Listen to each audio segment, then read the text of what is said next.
अपना पढ़ेर जनी करते गुमान रे हमरा के जान रे। अरे बेटा सुन,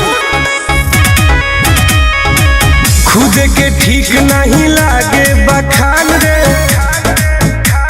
ले ले हम जान रे।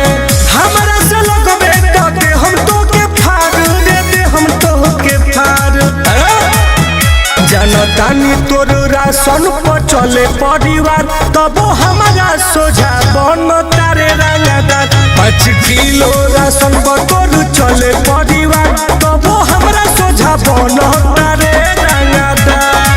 है सरकार के तुलना मत कर, ना तो पैसे बताऊ दे।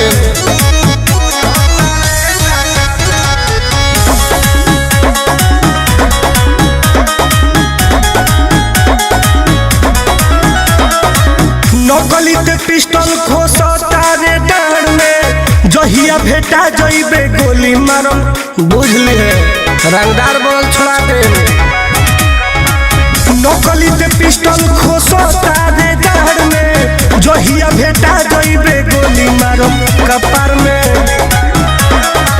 लगले उधार के तो खोजे कोटेदार, अरे खोजे कोटेदार रे।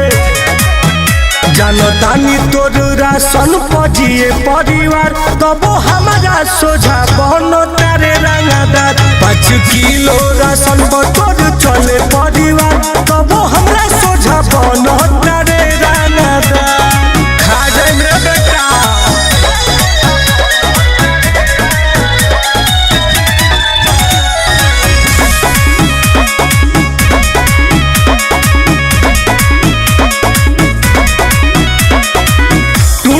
बंटी सलाह देले बेटर, अब से अपन सुधार ले रे मेचर। सुधार ले सार।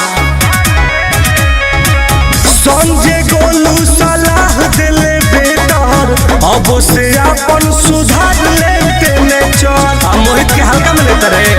कहिला जा कर ले बाबू कोनो रोजगार रे, कोनो रोजगार। बराबरी मत करे बेटा। जनतानी तोर राशन पर चले परिवार, तब हमरा सोझा बन तारे बेटा रंगदार। 5 किलो राशन पर तोर चले परिवार, तब